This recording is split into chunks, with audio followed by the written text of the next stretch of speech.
The formulation of mouthwash is a bit different than the formulation of gargle. Depending on the products or the indication of the product, mouthwash may contain a lower concentration of the active ingredients than a gargle. There are also alcohol-free mouthwash, as alcohol may not be suitable for certain group of patients, such as diabetic patients. And in this kind of patient, they are more sensitive, and alcohol may also cause a dryness of the mouth.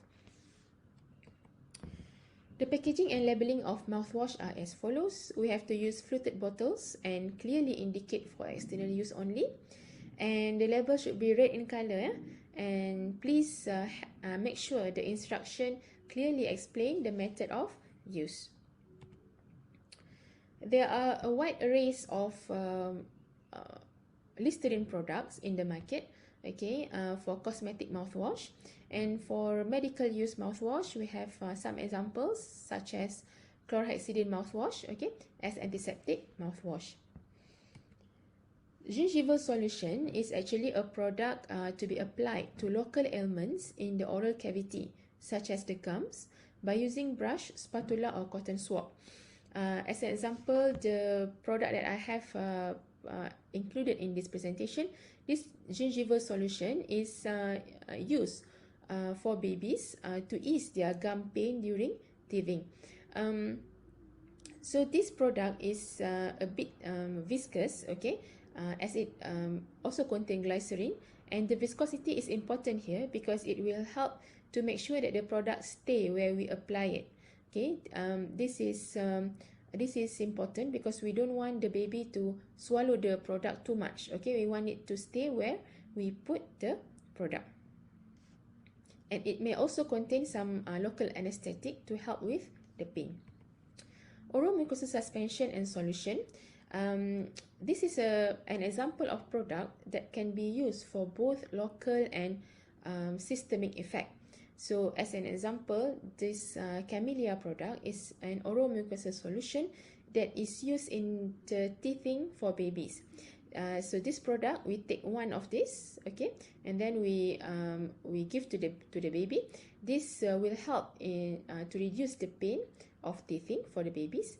And we have also other products that can be applied inside the mouth cavity for the treatment of ulcer.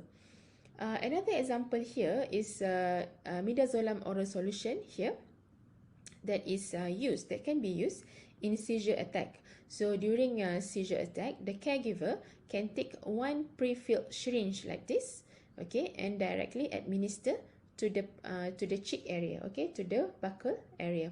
From here, the drug will be absorbed into the blood circulation and help to stop the seizure attack.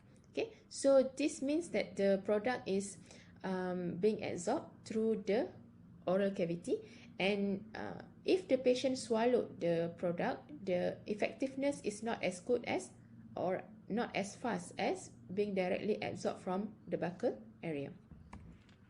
Sprays. We have some examples of sprays.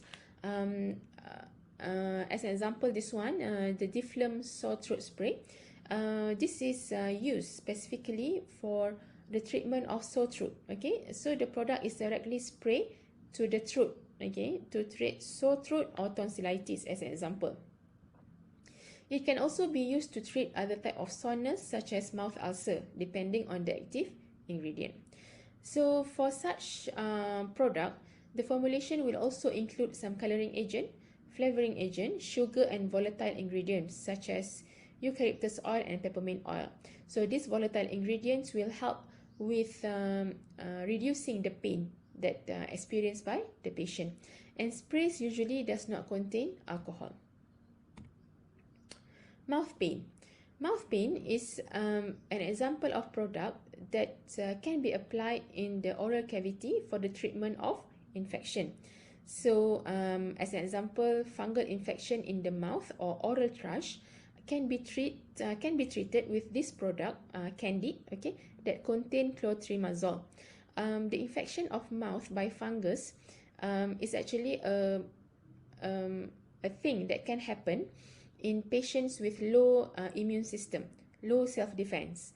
okay, as an example in HIV/AIDS patients or in cancer patients. In such group of patients, the low immunity will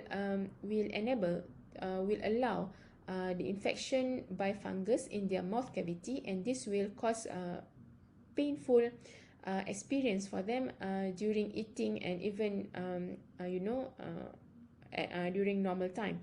So this is very inconvenience for them, and we would normally give them medication like this to reduce or to eliminate the fungal infection. So this kind of product, this mouth pain, can be applied by using a cotton bud, okay, directly on the affected area in the mouth. And also it may contain some glycerin to increase the viscosity. Some examples of product apart from the candid mouth pain is the Dequadin oral pain. It can be used to treat mouth ulcer and gum infection. And this also contains lidocaine as anesthetic agent. This lidocaine is a painkiller, okay? It will help to reduce the pain experienced by the patient. Some advantages and disadvantages of oromucosal preparation. So as it can be applied by the patient themselves, so this is a huge advantage. We don't need the medical professional to do it for them. So as it is a local application, so less adverse reaction and better activity can be expected. So some disadvantages for products such as mouthwash and gargle, there are risks of swallowing, which may lead to adverse reaction. So that's why for this kind of product, we don't give them to little children because they may not be able to control their swallowing activity. Okay, so we have to make sure that we provide such products to only patients who can control their swallowing activity, not for patients with low control ability. So there are also risks of irritation, especially if we use alcohol-based products. So as I mentioned earlier on, gargle and mouthwash are only for adults or children more than 6 years old. We don't give this product for smaller children. And gingival solution can be used by smaller children, but we have to be cautious. In the clinical settings or in the hospitals, at times we have to formulate our own mouthwash or gargles as an example. This is because to cater or to provide the best care for specific population patients, such as for geriatric patients or for cancer patients. So when we prepare some custom-made preparation, we can adjust the strength, taste, viscosity or volumes. So we can make product depending on patient's need. Less concentrated preparation will reduce the risk of intoxication, and this will also enable specialized care for certain group of patients, such as cancer patients. As an example, in cancer patients, they may have damaged salivary gland. So if we give a mouthwash with a pH a bit at acidic or alkaline side, it will be painful for them. So we can formulate something that is more neutral, okay? So they can have a better experience during their treatment. So as a summary, oromucosal preparation are used in the oral care for prophylaxis and treatment of oral problems. The advantages and disadvantages will help to determine if a particular oromucosal preparation is suitable for your patients. So we have to see specifically if it's little children, we don't give gargle or mouthwash. Okay, we have to make sure and give the best according to our patient situation. To ensure the best care for patients, certain products may need to be prepared specially for them. So that will be all for oromucosal preparation, and see you in the next lecture. Bye.